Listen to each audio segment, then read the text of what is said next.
এতটুকু দিমাগ যদি কাজ না করে মাথায়, আত্মপরিচয় যে ভুলে যায় সে তো পাগল, সে তো মাতাল।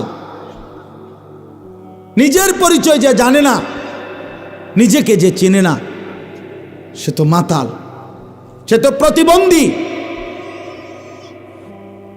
আজ আমরা আত্মপরিচয় জানি না, আত্মসম্মান চিনি না। চেহারায়, সুরতে, লেবাসে, চলনে, বলনে। একজন বয়স্ক বাবা বলেন, আপনি বছরের পর বছর প্রকাশ্যে দিবালোকে বিড়ি সিগারেট খান, আপনি আপনাকে কি বুঝাইতে চান? ইমানদার? ইমানদার এত ফালতু লোক হয়? কথায় কথায় 60 বছর বয়স গালি দেন, কি বুঝাইতে চান আপনারে? আপনাদের যাদের দাড়ি নাই চেহারায়, আপনারা নিজেদেরকে কি পরিচয় দিতে চান? বলেন মেয়ে, এখন দাঁড়ায় বলেন, কি বুঝাইতে চান নিজেকে? ইমানদার এমন হয়? 1450 বছরের ইমানদার এমন ছিল? তা আপনি আপনার কি বুঝাইলেন? কি বুঝাইলেন বলেন? মুসলমান যাদের ছেলে নামাজ পড়ে না, মেয়ে নামাজ পড়ে না, স্ত্রী পর্দা করে না, এই বাপ, আপনার ফ্যামিলি এটা মুসলমানের ফ্যামিলি? ওই ছোট বাচ্চা কয় জিনা, এই বাচ্চা বুঝছে কথা, সে নিজের থেকে বলতেছে জিনা। এদ্দুর দিমাগ তো থাকা উচিত, যেটা আমার কিসের ঘর? আমি না মুসলমান তো আমার ছেলের এই হালাত কেন? আমি না মুসলমান তো আমার বউয়ের এই হালাত কেন? এদ্দুর দিমাগ যদি কোনো মানুষের মাথায় না থাকে, তো তার দিমাগ আছে কিনা এটাই তো সন্দেহ।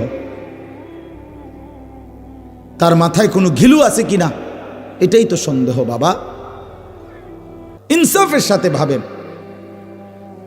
শেষ পর্যন্ত দুনিয়া, মনে রাখেন, তাফসীরে মাআরিফুল কোরআনে লিখছে, দুনিয়া যদি জিতেও যাও তাইলেও মরে যাবা, দুনিয়া যদি হেরেও যাও তাইলেও মরে যাবা। দুনিয়া জিতলেও টিকতা না, দুনিয়া হারলেও টিকবে। 50 বছর লাগাইয়া সুদ, ঘুষ, মিথ্যা, চুরি, ডাকাতি, ওজনে কম দিয়া দুনিয়া যদি সব গুছান, তারপরও একদিন মরে যাবেন। আর যদি কিছুই করতে পাইলেন না, দুনিয়া অর্জন করতে পারলেন না, তবুও মরে যাবেন। দুনিয়ায় সফল ব্যক্তিও মরে যায়, দুনিয়ায় ব্যর্থ ব্যক্তিও মরে যায়। দুনিয়া ইমানদারকেও ছেড়ে দিতে হয়, দুনিয়া কাফেরকেও ছেড়ে দিতে হয়। এজন্য আল্লাহ কোরআনে বলছে, ওয়াফি যালিকা ফালিয়াতানাফাসিল মুতানাফিসুন। আমার বান্দা, যদি প্রতিযোগিতা করতে হয় তো জান্নাতের জন্য প্রতিযোগিতা করো, আখিরাতের প্রতিযোগিতা করো। ওয়াফি যালিকা ফালিয়াতানাফাসিল মুতানাফিসুন। আল্লাহ বলছে, লিমিসলি হাদা ফালিয়ামালিল আমিলুন। আমার বান্দা, যদি কর্মই করতে হয়, মেহনতই করতে হয়, তো এই জান্নাতের জন্য আমল করো, মেহনত করো, কর্ম করো। কষ্টই যদি করতে হয়, আরেকটু কষ্ট আখিরাতের জন্য করো, আরেকটু কষ্ট করো, আরেকটু কষ্ট, আরেকটু হিম্মত করো। লিমিসলি হাদা, এই জান্নাতের জন্য। এই জন্য বাপ, বন্ধু, ভাই, আমি অনুরোধ করলাম, আমরা ভাবা দরকার। আমি ব্যক্তিগতভাবে ওয়াজকে বহুতই পবিত্র মনে করি। আমার দিল এটাই কথা, আমি চাই আমার দিল বলি, অন্তর থেকে বললাম, আমরা নিজের পরিবর্তন দরকার। একটা মাহফিল হইছে, 3 জন বক্তা দাওয়াত দিলাম, অনেক কিংবা হয় নাই, এর কোনোটাই সফলতা ব্যর্থতার তেমন কিছু না। মূল বিষয় হলো আমার দিলের হালাত কি, অন্তরের মধ্যে কোনো নড়াচড়া হয়েছে কিনা, এটা হলো দিলের বিষয়, এটা হলো মূল বিবেচ্য বিষয়। তোমরা ছেলেরা, বাবা, এটা ভাইব, তোমার মুসলমান পরিচয় তুমি মিলায় নাও। বয়স্ক বাবা, আপনার মুসলমান পরিচয় আপনি মিলায় নেন। সুখে থাকলেও কবরে যাবেন, দুঃখে থাকলেও কবরে যাবেন, হাসলেও মরে যাবেন, কাঁদলেও মরে যাবেন। রাজপ্রাসাদের অট্টালিকার লোকটাও কবরে যাবে, জীর্ণ কুঠির কুড়ে ঘরের মানুষটাও কবরে চলে যাবে। আর আল্লাহ তাআলা বলছেন, আল্লাহকুমুত তাকাসুর হাত্তা যুরতুমুল মাকাবির কাল্লা সাউফা তা'লামুন। বান্দা, দুনিয়ায় ডুবে থেকে আখেরাতকে ভুলে গেলা, দুনিয়া বাড়ানোর নেশায় আখেরাতকে ভুলে গেলা। মনে রেখো, একদিন হাত্তা যুরতুমুল মাকাবির, ওই কবরস্থানে তোমাকে পৌঁছতেই হবে।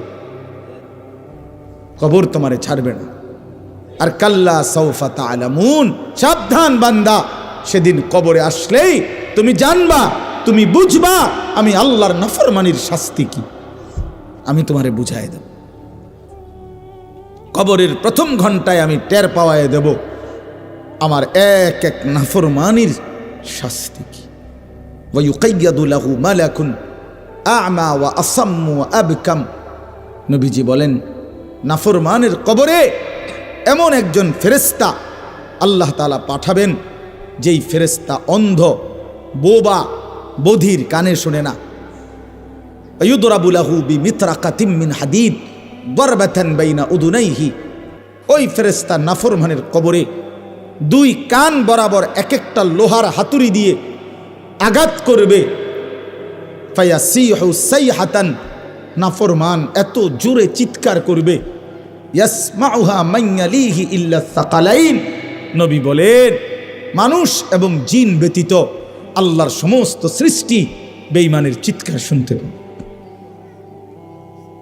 তুমি টের পাইবা, নওজোয়ান, টের পাইবা। এই নারী, এই ছবি, এই অসভ্যতা, এই নোংরামি, এই জুয়া, এই নেশা, এই বর্বরতা অচিরেই তোমার সামনে চোখ খুলে যাবে। আমার শায়েখ আল্লামা মুফতি মুশতাকুন নবী সাহেব বলে, জীবিত মানুষ এখন চোখ খুললে আখেরাত দেখে না। ঘুমন্ত মানুষ চোখ বন্ধ করলে দুনিয়াও দেখে না, আখেরাত দেখে না। কিন্তু কবরের মানুষ চোখ বন্ধ করলে মৃত, দুনিয়া আর দেখে না, তা আখেরাতের সামনে পুরা দেখে। ইফতাহু লাহু বাবান ইলান নার। আল্লাহ রাসূল বলছে, নাফরমানের কবর থেকে জাহান্নাম বরাবর দরজা খুলে দেওয়া হবে। কি সুন্দর কথা হুজুরের এটা। জীবন্ত মানুষ দুনিয়া দেখে, এই যে আমরা এখন, আখেরাত দেখে না। ঘুমন্ত মানুষ দুনিয়াও দেখে না, আখেরাতও দেখে না। আর মৃত মানুষ আখেরাত পুরাটা দেখে, দুনিয়া মুঠেই দেখে না। এই জন্য বাপ, আল্লাহর নাফরমানি করে নিজেকে চালাক মনে করবেন না। কোন নাফরমান চালাক নয়, আল্লাহর কসম, আহাম্মক, বোকা, জাহেল, মূর্খ। কোরআন শরীফে আছে সূরা ইউসুফের তাফসিরে ইবনে কাসিরে, কুল্লু মান আসাল্লাহ ফাহুয়া জাহেল। যে আল্লাহর নাফরমানি করে সেই মূর্খ, জাহেল। এজন্য কোনো সিটার, বাটপার, সুদখোর, ঘুষখোর, হারামখোর, জিনাখোর, ব্যভিচারী, মদখোর, নেশাখোর, গাঁজাখোর, ফুট্টাখোর, বাবাখোর, ডাইলখোর, ইয়াবাখোর, হারামখোর একটাও চালাক না। সবগুলো আহাম্মক, বেওকুফ, নিজের হাতে নিজের জবাই করে দিচ্ছে। কোনো বেপর্দা নারী চালাক না, ওই বেহায়া অসভ্য নারী নিজের নিজে বরবাদ করে দিছে। নিজের আগুন নিজে জ্বালায় দিছে, নিজের জাহান্নাম নিজে লাগায় দিছে, নিজের আগুন নিজে লাগায় দিছে। এ যেন নিজেই নিজে আত্মহত্যা করছে। আল্লাহ আমাকে বুঝার তৌফিক দান করেন। চলেন এবার তর্জমাটা শুনেন কোরআনুল কারীমের 30 নম্বর পারা, 89 নম্বর সূরা। আমি যেই সূরাটা পড়ছি 10টা আয়াত, 89 নম্বর সূরা কোরআনুল কারীমের। সূরাটার নাম হলো ফজর। ফজর, ফজর। আমরা যে ফজরের নামাজ পড়ি, ফজরের ওয়াক্ত, এই ফজর। এই সূরাটার মধ্যে মোট 30টা আয়াত। তা আমি এর থেকে শেষের 10 আয়াত তেলাওয়াত করছি, 21 থেকে 30। আপনাদের সামনে আর অল্প একটু সময়ের মধ্যে এই আয়াতগুলোর তর্জমা এবং সূরাটার বিষয়ে অল্প একটু কথা বলতে চাই। আল্লাহ তৌফিক দান করেন। 1 নাম্বার কথা হলো, সূরাটার নাম হলো ফজর। 5 ওয়াক্ত নামাজের মধ্যে ফজরের ওয়াক্ত অত্যন্ত গুরুত্বপূর্ণ, দামি ওয়াক্ত। আলাদা আলাদা শোনো ভাই, আমি অনুরোধ করি ছেলেরা আলাদা আলাদা শোনো। তুমি তো আমার সাথের জনের দিকে তাকাইও না, তাহলে বুঝতা না, পারতা না, তাহলে আগাইতে পারতা না। সমবয়সী আগাইতে দেয় না, পিছায় বেশি। এটা মনে রাখবে, এটা মূল নীতি। আল মুতাআসিরু আল মুতাহাসিদ, এটা আরবি ভাষার একটা গুরুত্বপূর্ণ প্রবাদ। সমবয়সী হিংসুক হয়, সামান্যরা বেশি হিংসা করে, অর্থাৎ আগাইতে দেয় না, পিছায় দেয় বেশি। যা তুইও শেষ আমিও শেষ, বুঝেন না? তুইও নষ্ট আমিও নষ্ট, আগাইয়া দেয় না বেশি, কম। এজন্য তুমি সামান্যার লগে পারতাম, দেখা পারবা না। নিজ মহব্বতে নিজের জন্য শোনো, সে পাত্তা না দেখ।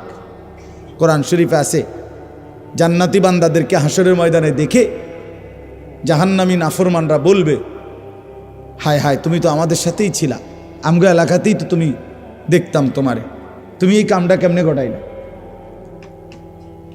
তো সে বলবে, ইন্নী জানান্তু আন্নী মুলাকিন হিসাবিয়া। প্রিয় ভাই, যদিও তোমাদের সাথেই থাকতাম, কিন্তু আমি দিল দিয়ে বিশ্বাস করতাম এই হিসাবের দিন হাসরের মাঠ হবে, এই জন্য আমি বাজারও করছি, নামাজও পড়ছি।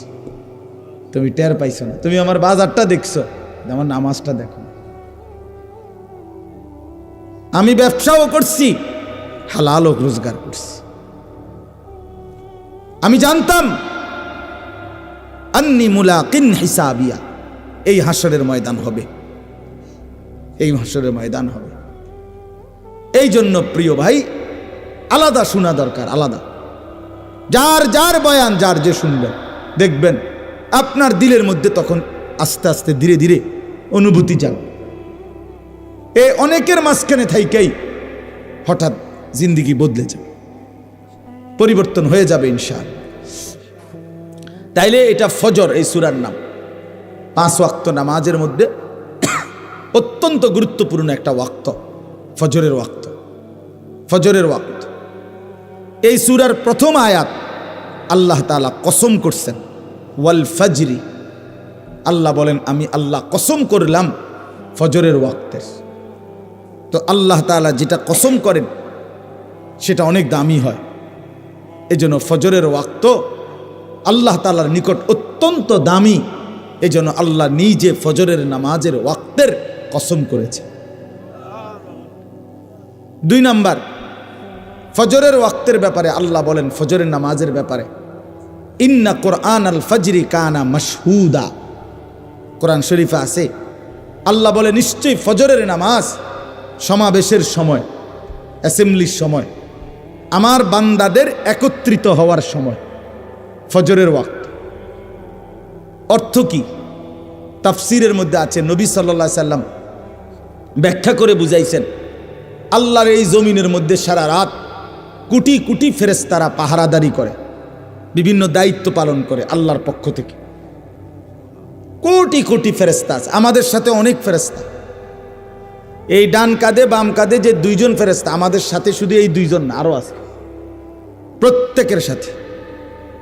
এরা 2 জন তো লেখে শুধু, আরো বাকি কাম আছে। যেমন আমাদের জবান দিয়ে যে কথা বের হয়, এইটা লেখার জন্য আরেকজন আলাদা ফেরেশতা আছে, ওনার জিম্মাদারি আলাদা। মা ইয়ালফিজু মিন কাউলিন ইল্লা লাদাইহি রাকিবুন আতীদ, এটা আলাদা ফেরেশতা। খুলনার হযরত বলছে এটা, যে আলাদা ফেরেশতা, উনি একজন আলাদা। তার মানে আমাদের জবানের কথাগুলো 2টা ফাইলে লেখা হয়। একটা হলো এই সম্মিলিত সব কিছু যেখানে লেখে, এই ডানে বামে, এখানেও লেখা হয়। আবার একজন ফেরেশতা আলাদা শুধু আমাদের জবানের কথাগুলোর জন্য আলাদা আরেকটা ফাইল রেডি করে। এই জন্য মানুষের জবান বড় সাংঘাতিক, জবান বড় সাংঘাতিক। জবানের প্রত্যেক কথার 2খানে আপনি দেখবেন, ওই এদের ফেরেশতার ওইখানেও পাইবেন সিরিয়ালে, আবার আলাদা ফাইলের মধ্যেও পাইবেন আলাদা। এই জবান বড় সাংঘাতিক। রাসূলুল্লাহ সাল্লাল্লাহু আলাইহি সাল্লাম বলছেন, ওয়াহাল ইয়াকুব্বুন নারা আলা মানাখিরিহিম ইল্লা হাসাইদু আলসিনাতিহিম। অসংখ্য অগণিত মানুষকে কিয়ামতের দিন উপর করে মাথা নিচের দিকে দিয়া, দুই পাও উপরের দিকে দিয়ে এই চেহারা, নাক, চোখ, মুখ, চেহারা ঘষাইয়া, মাটির সাথে ঘষাইয়া জাহান্নামে ফেলা হবে। আল্লাহর কসম নবী বলেন, কারণ তাদের জবানের গুনাহ উচ্চারণ। হাসাইদু আলসিনাতিহিম, তাদের জবানের কামাই, জবানের কামাই। সাদোয়ানে গপ মারন বলে লেখা হয়, লেখা হয়। 14 গোষ্ঠীর বদনাম, সাদোয়ানে বইয়া বইয়া বন খাওন আর বিড়ি খাওন আর গপ মারন, চাচারা মাতবরি করন, এগুলো লেখা হয়, লেখা হয়। শুধু শুধু শুধু শুধু ঘন্টার পর ঘন্টা বেন বেন বেন বেন বেন বেন বেন। মাসিও এত বেন বেন করে না, এবড়া যত বেন বেন করে, শুধু শুধু আহ। অথচ এই সময়গুলো যদি তাসবিহ পড়তো, আল্লাহ পাককে ডাকতো, শত শতবার সুবহানাল্লাহ পড়তে পারত, হাসরের ময়দানে নিজের নেকি দেখা পাগল হয়ে যাইতো যে হায় আমার সুবহানাল্লাহর নেকি বুঝি এত, আমার আলহামদুলিল্লাহর নেকি বুঝি এত। আহ, এই জন্য বললাম, তাহলে আমাদের জবানের উচ্চারণ আলাদা ফেরেশতা আছে। কোরআন শরীফে আছে, আল্লাহ তাআলা বলছেন, লাহু মুআক্কিবাতুম মিন বাইনি ইয়াদাইহি ওয়া মিন খালফি ইয়াহফাজুনাহু মিন আমরিল্লাহ। প্রত্যেক মানুষের সামনে পিছনে আল্লাহ বলেন তার চারদিকে আমার পাহারায় রত ফেরেশতা আছে। ইয়াহফাজুনাহু মিন আমরিল্লাহ, আমি আল্লাহর হুকুমে আমার বান্দাকে এই ফেরেশতারা হেফাজত করে। কি আজীব কথা! জানেন এটা কোরআন শরীফে যে আছে, আপনি কইতেন পারেন? তো কোরআন শরীফের আয়াত। তাইলে আমাদের চারদিকে, আমাদের সাথে অসংখ্য ফেরেশতা আছে। আল্লাহর এই জমিনে কোটি কোটি ফেরেশতা আছে। এই সারা রাত এরা ডিউটি করে। ফজরের ওয়াক্তে এরা আসমানে ফিরে যায়, আর ফজরের ওয়াক্তে নতুন আরেক গ্রুপ সন্ধ্যা পর্যন্ত ডিউটি পালন করার জন্যে ওই একই জায়গায় নতুন টিম আসে ফেরেশতা। এই নবী সাল্লাল্লাহু আলাইহি সাল্লাম বলেন, সারা রাত যেই ফেরেশতারা আল্লাহর জমিনে ডিউটি দেয়, ওনারা ফজরের ওয়াক্তে ফিরে যায়, কিন্তু যাওয়ার সময় ফজরের নামাজের জামাতে উপস্থিত হয়। আর যারা ওই নতুন টিম আসে ডিউটি করতে আসমান থেকে, যারা সন্ধ্যা পর্যন্ত দিনের বেলা ডিউটি করবে, আল্লাহর কসম নবী বলেন তারাও আইসা ফজরের নামাজের জামাতে শামিল হয়। এই জন্য সারা রাতের ফেরেশতাও ফজরের নামাজে থাকে, সারা দিনের ফেরেশতাও ফজরের নামাজে আসে, আর ইমানদার বান্দাও ফজরের নামাজে আসে। এই জন্য আল্লাহ বলছেন ফজরের ওয়াক্ত হলো আমার ইমানদার বান্দার, সমস্ত বান্দা আমার ফেরেশতা এদের একত্রিত হওয়ার সময়। মাশহুদ, টাইম অফ অ্যাসেম্বলি, অ্যাসেম্বলির সময় মানে একত্রিত হওয়ার সময়। ওই যে প্রতিষ্ঠানের অ্যাসেম্বলি হয়, ক্লাস টাইমের আধা ঘন্টা 20 মিনিট আগে খোলা জায়গার মধ্যে টিচার, ছাত্র, শিক্ষক, স্টাফ সব দাঁড়ায় না, দাঁড়াই অ্যাসেম্বলি করে, নির্দিষ্ট কিছু কাজ করে করে এরপরে যার যে রুমে যায়। এই ঠিক ফজরের ওয়াক্তে আল্লাহ বলেন আমার বান্দাদের সমাবেশ হয়। এখন আসেন, দুইটা কথা। এক নাম্বার হলো আল্লাহ বলছে আমার ইমানদার বান্দার সমাবেশ হয় ফজরের ওয়াক্তে। অতএব ফজরের নামাজের জামাতে যেই নাফরমান যায় না, তুমি তোমার মালিকের ইমানদার বান্দায় না। দুই, ফজরের নামাজে রাতের ফেরেশতা দিনের ফেরেশতারা থাকে। সারা রাত যেই ফেরেশতা আমারে পাহারাদারি করলো, আল্লাহর কসম, এই সে যখন তারা আমারে যখন ফজরের নামাজে দেখে না, তখন এই ফেরেশতারা বলে তোর উপরে আল্লাহর লানত পড়ুক, তোরে সারা রাত পাহারা দিলাম বেঈমান, আজ তুই আমার মালিকের সেজদাটাই দিলি না, তোর উপরে আল্লাহর লানত, আল্লাহর লানত, আল্লাহর লানত। আবার সারা দিনের ফেরেশতারা যারা আসে, তারাও আইসা যখন দেখে এই নাফরমান ফজরের নামাজে যায় নাই, তো এই ফেরেশতারাও বলে তোর উপরে আল্লাহর লানত পড়ুক, তোরে পাহারা দিতে আসছি,